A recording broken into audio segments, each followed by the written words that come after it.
ایک حج کے قافلے میں اللہ کے ولی اپنے مریدوں کے ساتھ جا رہے تھے، مسلمان پولیس نے قافلے کو پکڑ لیا، کہا تمہارے اندر ایک قاتل ہے،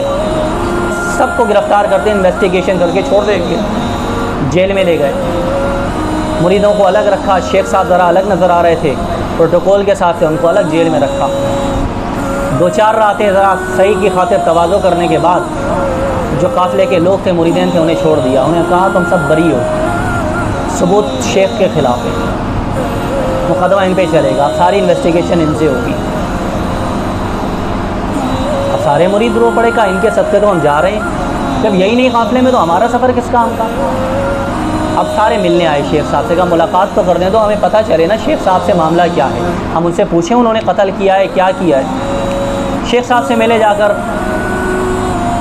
شیخ صاحب سے پوچھا معاملہ کیا ہے۔ شیخ صاحب نے فرمایا میں نے قتل کوئی نہیں کیا، لیکن خطا ہو گئی ہے مجھ سے، لیکن پہلے یہ بتاؤ کہ تم سب بری ہو گئے ہو،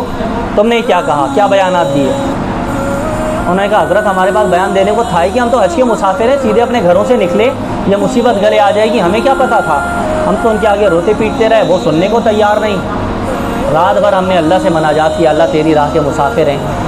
اے اللہ ہم سے خطائیں ہوئی ہوں گی، ہم پارسا تو نہیں ہیں، حج کے مسافر ہیں، معاف کر دے، کرم کر دے، درگزر کر دے باری تعالیٰ۔ ہم سب رات بھر روتے رہے، معافی مانگتے رہے۔ شیخ صاحب نے کہا بس یہ تم سے اچھا ہو گیا اور مجھ سے غلط ہو گیا،